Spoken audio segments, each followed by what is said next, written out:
Protein structure simplified. 3 key differences explained.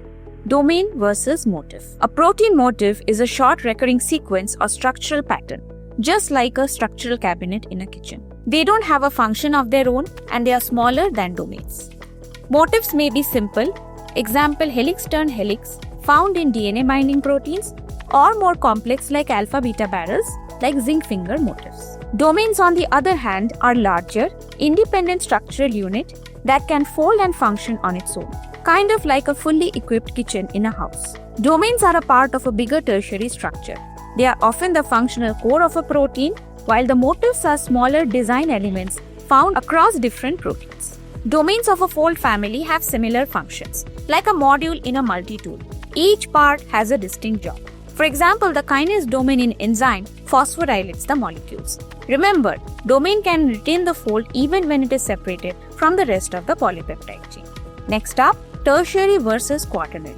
Tertiary structure is the 3D folding of a single polypeptide chain, including all its fold components, secondary structure, motifs, and domains.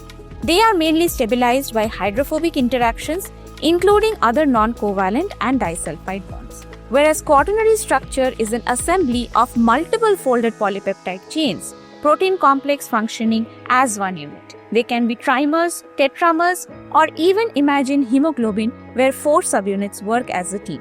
Individual polypeptides are called as subunits, and they are also stabilized by non-covalent interactions and disulfide bridges. In the hierarchy after primary structure, we have the secondary structures which interact with each other to form the tertiary structure, part of which is domain, and many such tertiary structures will assemble together to form quaternary structure. Next, denaturation versus digestion. Denaturation is when a protein loses its shape and function due to heat, chemicals, or pH changes. It's like an egg white turning solid when cooked. The clear egg white turns opaque as the albumin denatures and coagulates. It involves breaking of non-covalent bonds and disulfide bridges. But remember, in denaturation, primary structure remains intact. But protein digestion, it's when peptide backbone is fragmented into pieces. Peptide bond between amino acid residues are broken by enzymes.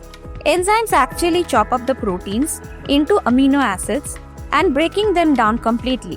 Imagine like a paper shredder turning documents into tiny pieces.